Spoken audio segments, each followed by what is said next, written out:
Minneapolis, St. Paul, The Fan. We're coming. All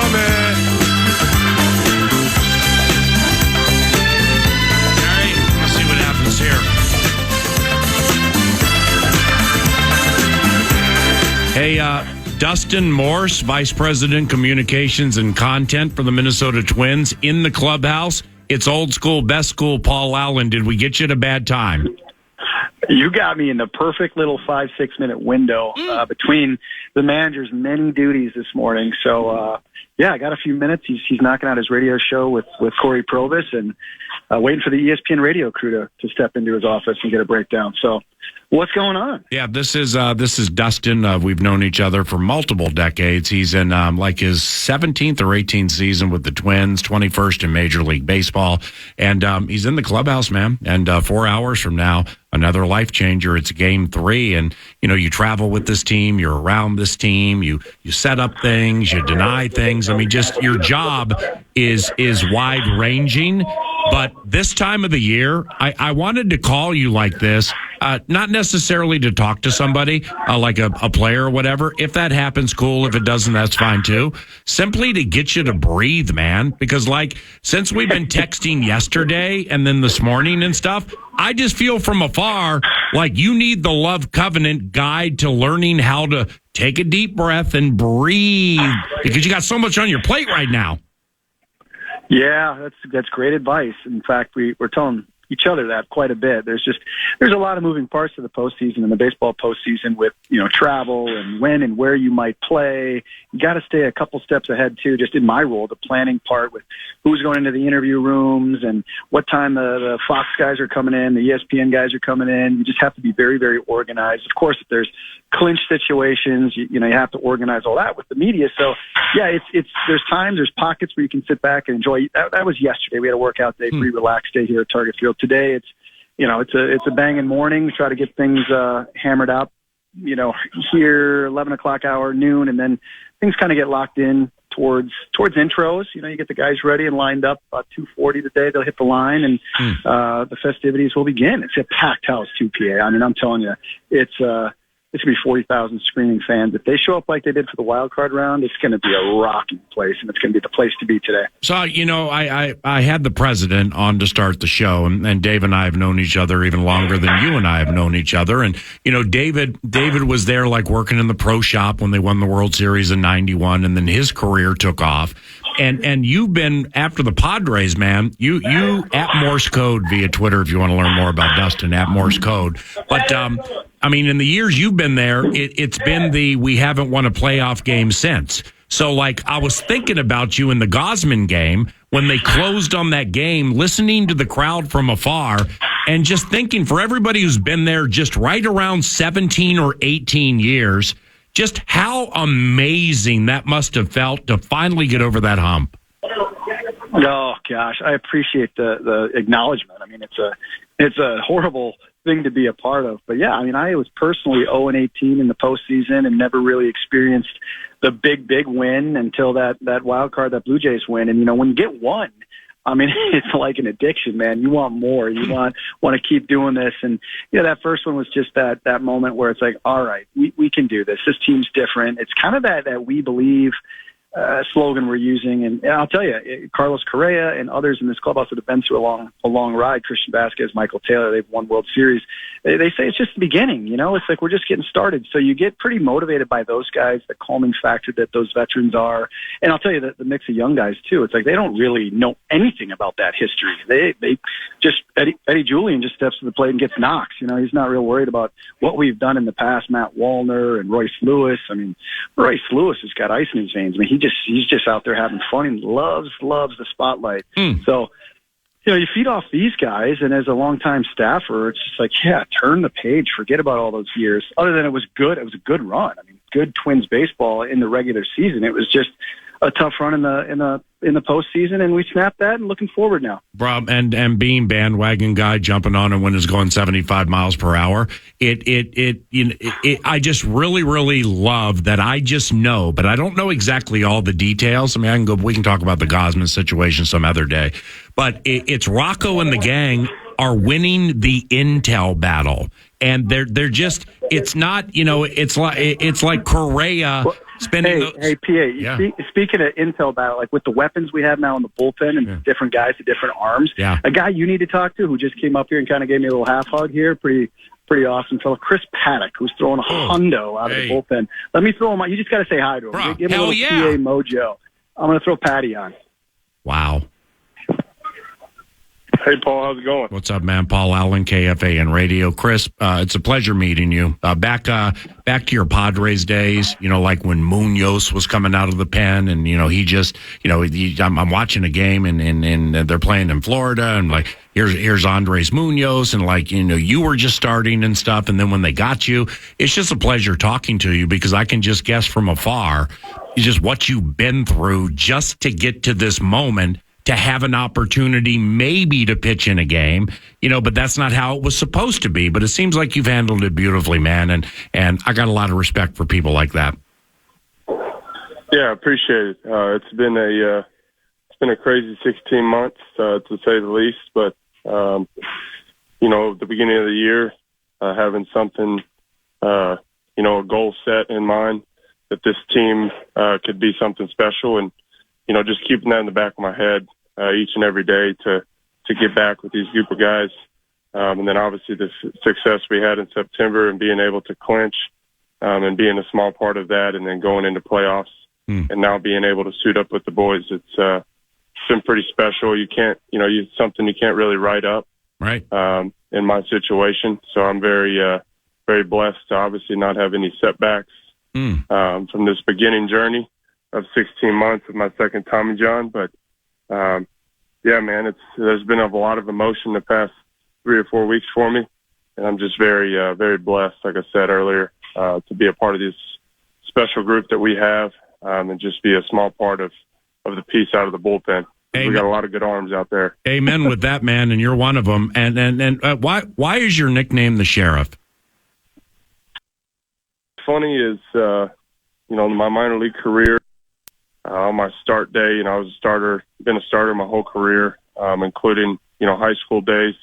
I was just raised, obviously I'm from Texas, but I was just raised that, to be a professional, you also have to dress like a professional. So on my start days, I would wear a full suit, cowboy hat, blazer, starched jeans, boots, the whole 9 yards.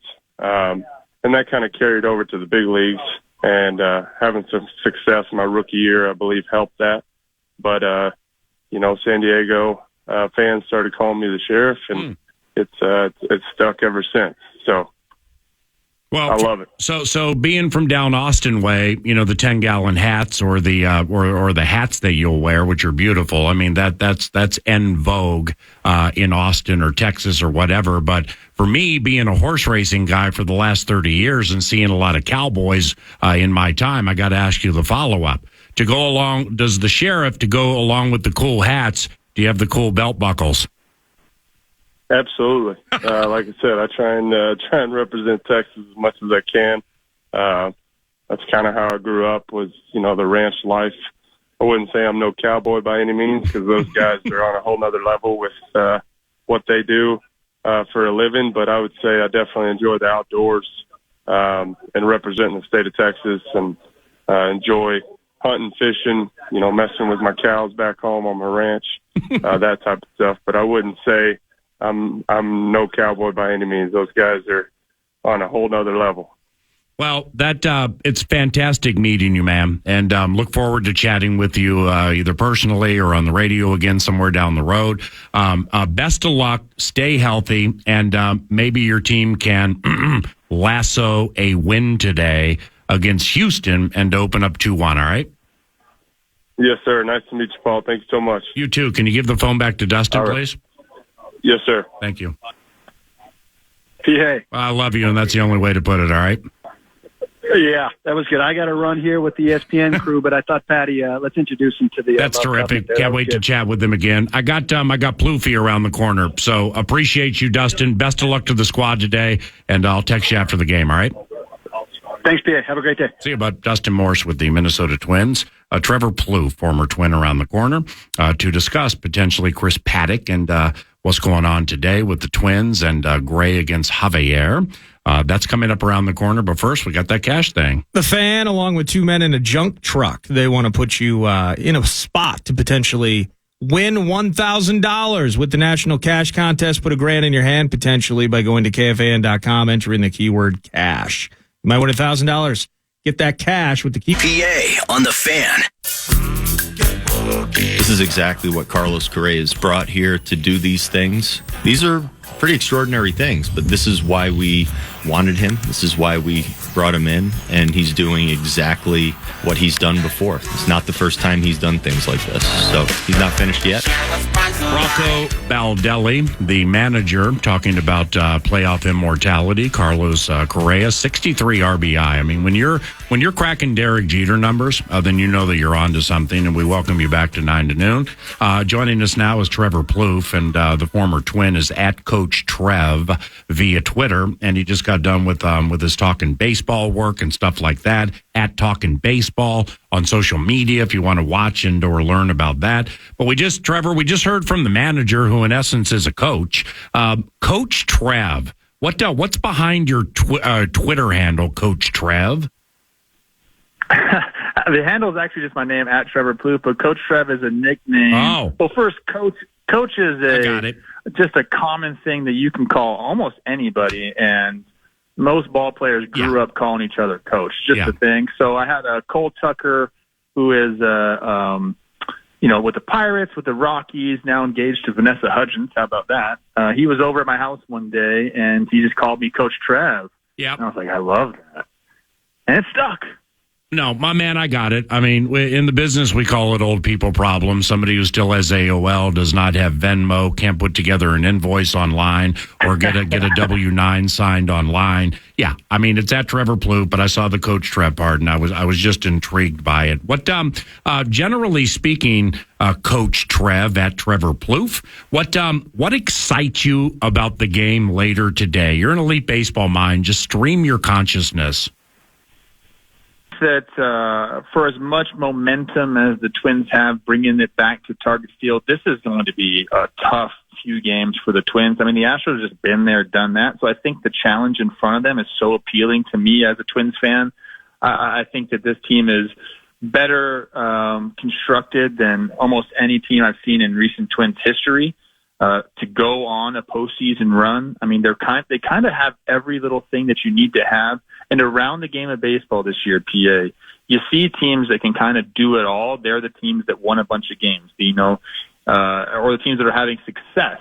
You see what the Diamondbacks did yesterday to the Dodgers. I mean, 4 stolen bases, 2 sack bunts. They can still hit homers. They play defense. I feel that exact same way about the Twins. I mean, they can score in different ways. They have the starting pitching. They have the bullpen. They can play some defense when they need to. I'm just excited to see them go out and compete against basically, the best postseason team that we've seen in the last 2 decades. I mean, it's the Houston Nationals, 6 straight ALCS appearances. I'm excited for the challenge of that. I think having Sonny Gray on the mound is great. Christian Javier for the Astros hasn't been himself this year necessarily, but go check out his postseason stats. They're incredible.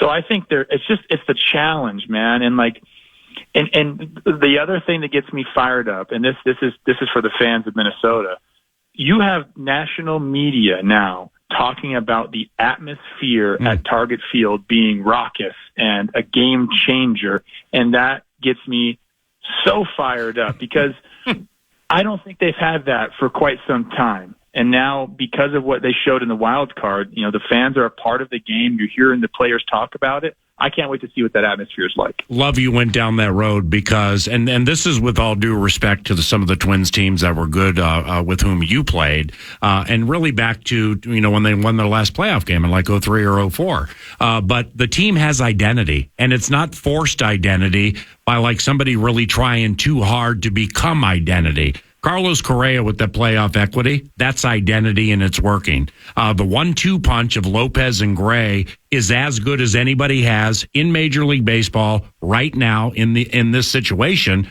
the bullpen. I was talking to the president, Dave St. Peter, earlier, and I remember when Kansas City won the World Series, man. And I'm not Abner Doubleday. I'm not an elite baseball mind, but I'm watching the World Series. And all these Royals bullpen guys, I'm like, who the hell are? Well, this guy's unbelievable. That guy's unbelievable. I never heard of him. And we have these under the radar bullpen guys that not a lot of people are familiar with. And then, of course, Royce Lewis, very young in his career. That's identity because he's good. The team is dripping with identity, man. I just love it. Yeah, and if you're an opposing team, you're going up against the Twins. You're just looking at how many different ways the Twins can beat you. You just named a bunch of them. You have the young guys like Royce and Julian and Wallner. You have them. But really, last game against the Astros, it was the veterans. It was Kyle Farmer. It was Pablo Lopez. It was Carlos Correa, doing the thing. So they really do. I totally agree with you. A bunch of different things you can point to for them to win games. And really, another thing that I was able to see throughout the year as I was in the booth. I'm down in the clubhouse. I'm talking to the guys.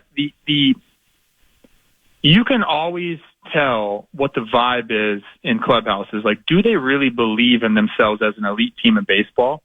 This team does. And you cannot say that. You might go into a clubhouse and they might say, yeah, we're a good team. And they say all the right things, but the feeling isn't there. The feeling I got when I was in this clubhouse was, they know they're good. They don't care who they're competing against. And it all stems, in my opinion, from Carlos Correa. Like, he sets that tone in the clubhouse every single day. Even when he wasn't producing offensively, he was going out there making plays on the defensive side. He's showing them how to put in work. He's changed a bunch of guys' workout routines in that clubhouse. He's such a huge piece of this roster. And now, PA, this is his time. The playoffs, this is his time, man. Right. I mean, from that regular season with the double plays and the injuries and the foot and the batting average, just the whole thing, to flip that thing to now we're now through 4 games. So, hey, Major League Baseball is big sample size bit. I get it. But guess what? There aren't big sample sizes in the playoffs, and it's a new season. Nope. So we're 4 into it. He's at 533, 1.312 on the OPS. And like I said earlier, 63 playoff RBI, I think tied with David Justice. When I see this with Justin Jefferson with the Minnesota Vikings. When you're cracking Randy Moss records, when you're passing Derek Jeter records in the postseason, holy cow, is that something about which to be proud? Yeah, he's now 3rd all-time in postseason history behind, I think you said David Justice and Bernie Williams. Yep. Yeah, he's been there, done that. The bat against Framber Valdez there to drive in 2. To put the Twins up, I believe it was 5-0 at the time, was huge. I mean, he had a game plan and he executed it, and a lot of guys in that situation get that pitch, that low and away sinker from Framber, and they rolled over the shortstop. Yeah. But Correa said, I was searching for the bottom of that ball. He said, I played behind Framber many times. I knew he was going fastball changeup. He wasn't going to risk the breaking ball in that situation. So again, this is all like very advanced, cerebral, heady stuff from Correa in a big moment. And not only does he have the game plan, but he's able to execute it as well. He just brings that level of, you can look to him, these young guys, and even the veterans who haven't had a bunch of playoff experience, they can look to Carlos Correa now and say, what do we do in this situation? They have a true, in my opinion, a true leader in that clubhouse. And he's been, even with the season you mentioned, the double plays on, he's been worth every single penny. This is Trevor Plouffe, Coach Trev, 9 to noon, discussing his former team, the Twins, in the postseason. Also, a former member of the Philadelphia Phillies. And when I was looking up some things today, Trevor's career ended with the Phillies. And I'm sure you remember this, once somebody brings it up, but the final 2 games of your career tying to this year's playoffs, for me, is fascinating, man. I mean, granted, it's 2023 now, 2018 then, but your final game in 2018 was with the Phillies against the Reds. Ranger Suarez pitched for your Phillies, and here he is beating the Braves game 1 this year, and he's pitched the Braves tough all year. I mean, Ranger might have some dog to him, right?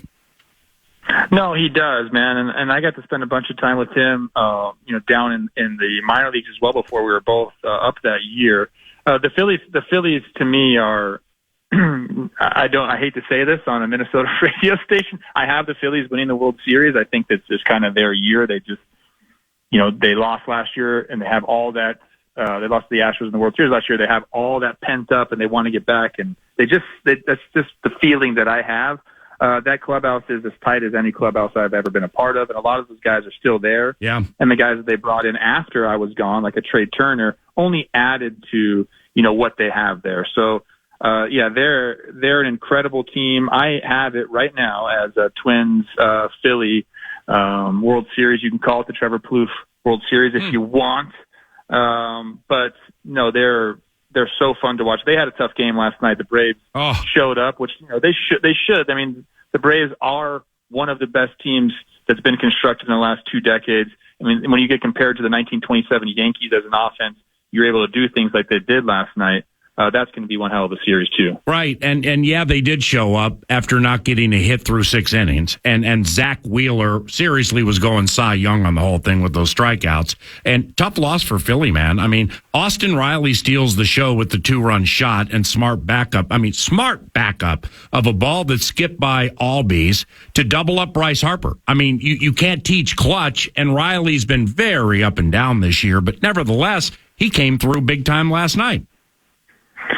Oh, yeah, he had an incredible at bat, put a good pitch on a slider. The guy throwing, Jeff Hoffman, threw the slider that Riley hit the home run off of. That is his best pitch. I believe guys are hitting like less than 100 on it this year. Positive 9 run value on that pitch. And Austin Riley, if you saw the replay, he kind of one-hands it, just keeps his hands through as best as he can. He realized he was out in front a little bit. But that bat path, he just let it go.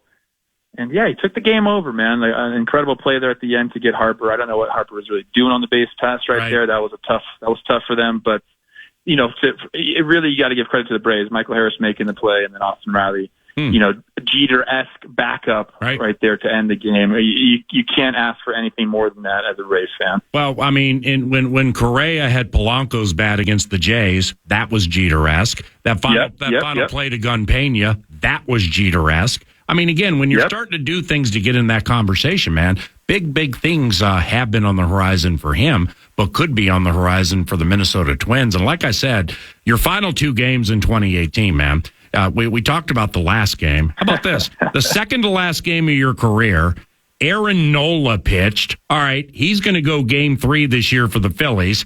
Oh, and by the way, for the Dodgers in Trevor's second penultimate game, Kenta Maeda was the pitcher that 2018 day. He's obviously with the Twins. And I've gotten to know a fair amount about Aaron Nola and JT Realmuto through Kyle Gibson and, just chatting with JT briefly, but just knowing about him, man. I'm big fans from afar. And when it comes to Maeda, or like the guy we just had on the radio, Chris Paddack, what are the best ways for the Twins to use Maeda or Paddack this series? Like what are the best ways? I think kind of long. If a starter doesn't go and you don't want to get into your high leverage guys, I mean, they're going to have to come in and eat some innings at the beginning of the games. And I think Paddack is definitely able to have some of those later inning high leverage situations, but the Twins just have so many guys that they trust in those roles right now that I think Kenta and Paddack, and this could change for Kenta definitely in a 7-game set. But I think those guys are best suited to kind of come in and give a little bit of length. Throw some zeros up there, probably go multiple innings. But I think the high leverage roles are kind of set right now. Yeah. So in the back, you're going to get Duran, you're going to get Jax, you're going to get Brock Stewart and Theobar. But for Paddack and Maeda, I think specifically in this series, it'll be, and you kind of hope you don't have to use them anymore. You want them to come in, and if the starter doesn't go, give you a little bit of length at the beginning of the game. Trevor, the Rangers probably will sweep Gibby's O's today. All right, they probably will. They mash more home runs at home than they do on the road, and you got Mitch Garver and everybody else hitting home runs on the road. So let's say the Rangers sweep the O's. Is extended time off for baseball teams good? Or does it dull the edge? I mean, like the Dodgers have just gone punchless into the night. Yeah, that's a great question. One, I will say that I don't know that I'm so sold on them winning tonight. They're a streaky team that goes both ways. Orioles' best road record in baseball, 52-29, so there's a chance. the extended layoffs, that's been a big part of the discussion in these playoffs. As you know, these teams that had the buys have come out pretty stale, all of them. I will say that anything over 3 days, yes, is not okay. A couple days is fine. Once you get past that, like the 3 and more days, it's more so offensively. You know, you just can't simulate game speed. So you can do all the scrimmages you want. The intensity is just never there, and your timing can go pretty quickly. And it's not like it's a big thing. Like, you're still going to be able to time up pitchers, but you have to be so precise as a hitter. You don't control the variables. Everything has to work perfectly. You have to kind of, zone up the best you can. And when you're not at your best, you're in a situation you're already failing over 70% of the time. When you lose even more of an edge, yes, it becomes difficult. So, I don't love the layoffs. I think there's a different way to do these playoffs. But to answer your question, the layoffs they're not good for a baseball team. They're just not, especially offensively. Coach Trev, why do you give the Orioles more of a chance than I do? And I mean, I'm racetrack raised, so I mean, I'm bred to beat favorites. So I'm not big into the minus fat money. But Mullins is in the tank. Maybe you like Kramer more than I do. And the Rangers, I mean, they haven't lost in the postseason yet. Yeah, I mean, so just for the reasons I said, they're a good road team. Most comeback wins, I believe, or maybe the second most comeback wins in the big leagues this year. Wow. And they didn't get swept once this season. So that means in a 3-game set. So they're down 2, lost 2 in a row here. The numbers are saying they're not going to get swept. And if you win this game, then you take it one more game and then all that. So there's some resilience there. They're going to get Ryan O'Hearn back in the lineup today. You hope that Brushman and Mullins kind of come around offensively. Look, this Rangers team, they can come out and beat you with their bats, their offense, and then they have Eovaldi on the mound tonight. So they're liking their chances. I'm just saying that I give the Orioles a shot to push it to a game 4. When you watch the Dodgers, and by the way, Corbin Carroll, I mean, absolute dog. Christian Walker, I've always just liked those two, but. I mean, even non-baseball guys like me or people like you have done it all your lives. Can't you just see from afar how tightly they're gripping those bats, man? I mean, even Mookie Betts and Freddie Freeman, they're just gripping the bats so tightly. Yeah, it's actually shocking to see kind of that feel of that series. And it's really been because, and I know this as, my years as a Twin, we got behind a lot early, and it puts a lot of strain on your offense. So you get down, Kershaw gives up the 6 runs in the first inning of game 1.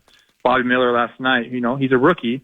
He's been great this year, but in the postseason, first time out, things can get a little jittery. He gives up 3 runs in the first inning. So getting behind like that puts the pressure on. The Diamondbacks, man, they look like a team that is kind of firing on all cylinders as well. And really, if you look at the Dodgers lineup, when Mookie hasn't produced yet in this series, again, 2 games, whatever, but it is the 2 games. Mookie, Freddie, Will Smith, they haven't really produced. Right. And once you get past the top 4 or 5 of that lineup, the bottom half isn't exactly what you'd expect from the Dodgers, and even their bench is a little thin. So if those guys aren't going to show up, the Dodgers have no chance. The way the Diamondbacks are playing right now, it looks like they're going to sweep. And thus just another of 100 things I love about Major League Baseball playoffs. And I try to watch as much as I can, even if the Twins aren't in it. But the ancillary pieces, like d'Arnaud for the Braves. I mean, Sean Murphy. Sean Murphy can be a stud, but he's slumping. So they go with d'Arnaud, and you get ready for Acuna and Matt Olson and Riley and Albies and those cats, and then d'Arnaud jacks one on you. Yeah, their lineup is so deep. And again, I mean, when you're getting compared to the 1927 Yankees, I don't even know who was on the 1927 Yankees, but I know that they were a prolific offense. And when you're putting up the same weighted runs created plus as them, and you're getting mentioned in that category, it's good. I mean, the Braves, their team is stacked, and you mentioned d'Arnaud, just having him as your second catcher. He's had some huge postseason home runs. He's not afraid of any situation. He showed it last night. So that Phillies-Braves series, it'd shock me if it didn't go 5 games. I don't know much about the 27 Yankees outside of the cliche. Holy cow, they're hotter than the 27 Yankees. But one thing that probably is certain, either Shoeless Joe Jackson or a member of his family was sniffing out those unders in the first 5 back in 27 and 28 and not telling anybody. And then all of a sudden, then the stock market crashed. But funny, they were rich. All right, you're the best. Appreciate you a lot, buddy. Enjoy the game, and I'll talk to you soon, all right? Yeah, thanks. Yep, see you, man. That's Coach Trev at Trevor Plouffe via the tweet machine, courtesy of Lavelli Neal III. And I'm sure Twins fans and a lot of people have seen this online already, but if you haven't, your Twins lineup today goes like this. Batting leadoff, Julian, and he's the designated hitter. Polanco plays second. He's batting second. Max Kepler bats third. He's in right. Royce Lewis playing third base and batting cleanup. Royce Lewis, third base. Carlos Correa bats fifth, and he plays short. Kirilloff is at first, and he bats sixth. Wallner, Forrest Lake go crazy. He's in left field and batting seventh. Willie Castro, the center fielder. Ooh, no Way Taylor today. Hey, at least for now. Castro is playing center and batting eighth. Jeffers catches and bats ninth. It goes Julian, Polanco, Kepler, Lewis, Correa, Kirilloff, Wallner, Castro, Jeffers. That doesn't sound like a baseball lineup. That sounds like a 2-1 series lead. The Fan. AV tomorrow to open up 9 to noon at Twin Cities Orthopedics Performance Center in Eagan. When we have Dan Hayes of The Athletic on around 9:02 a.m., we will be talking about a Twins 2-1 series lead as they face off against the Astros today at 3 o'clock. Final segment, 9 to noon. PA's out. It is a recap, Twins coverage throughout 9 to noon, podcastable shortly. And it's all brought to you, final segments 9 to noon, wrap or no wrap. It's brought to you by Casey's. And Casey's right now, of course, grab that mega slice and a medium fountain drink. It's just $4. I mean, that's lunch right there. It's so difficult to find lunch anywhere or anything for $4.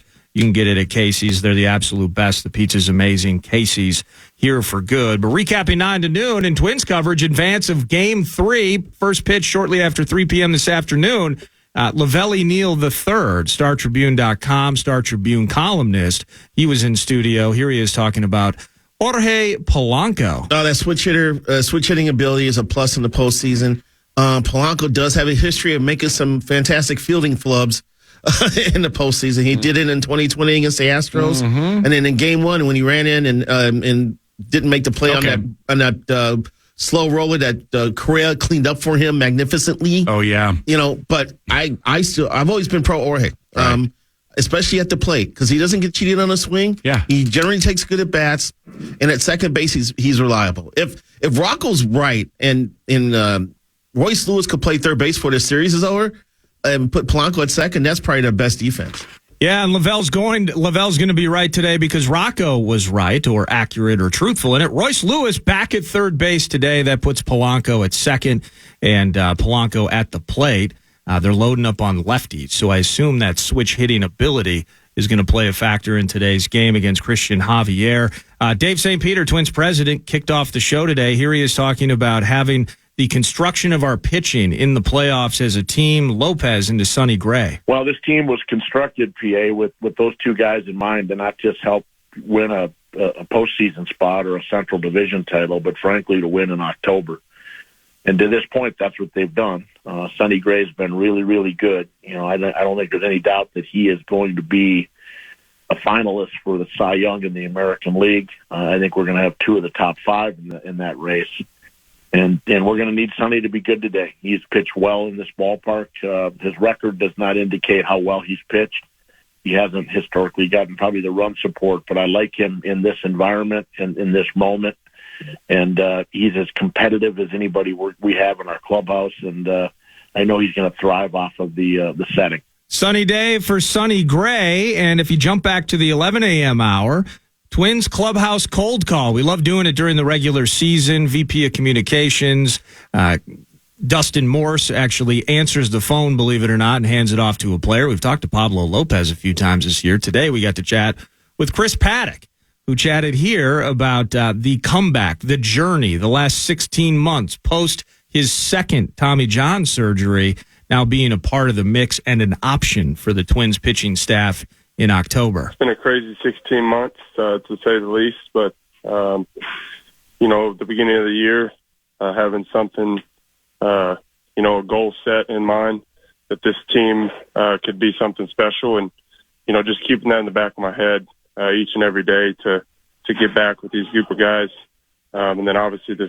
success we had in September and being able to clinch and being a small part of that, and then going into playoffs and now being able to suit up with the boys. It's been pretty special. You can't, something you can't really write up. Right.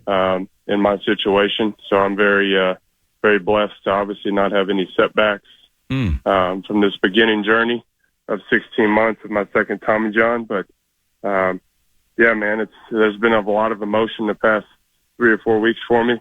And I'm just very, very blessed, like I said earlier, to be a part of this special group that we have, and just be a small part of the piece out of the bullpen. That's Chris Paddack, and he is in the mix, 1 1/3 innings over the weekend in Houston. Maybe he gets a role here over the next couple of days and maybe beyond. We'll see. Lastly, Trevor Plouffe, former Twin, analyzes the Twins. You've seen him on Bally Sports North. PA now gets to call him Coach Trev, and he's all about that. But Trevor Plouffe with PA. Lastly, if you missed it, here he is on this team having high-end identity and belief in themselves. Yeah, and if you're an opposing team, you're going up against the Twins, you're just looking at how many different ways the Twins can beat you. You just named a bunch of them. You have the young guys like Royce and Julian and Wallner. You have them, but really, last game against the Astros, it was the veterans. It was Kyle Farmer. It was Pablo Lopez. It was Carlos Correa. Doing the thing. So they really do. I totally agree with you. A bunch of different things you can point to for them to win games, and really. Another thing that I've been, I was able to see throughout the year as I was in the booth. I'm down in the clubhouse. I'm talking to the guys. You can always tell what the vibe is in clubhouses. Like, do they really believe in themselves as an elite team of ball? This team does. That's Trevor Plouffe. This team believes in themselves. Game 3, shortly after 3 p.m., Sonny Gray v. Christian Javier at Target Field. Dustin Morse says it's going to be a full house, 40,000 plus. Let's go. That's it for 9 to noon. Thank you for listening so much. All of that you heard, that Twins recap brought to you by Casey's. Casey's here for good. Get that mega slice and that fountain drink for $4. It's all podcastable with the free iHeartRadio app, so dig into that this afternoon before you dig into Twins baseball this afternoon. No PJ Fleck today, so it's straight to the Grum around the corner. It's the Fan.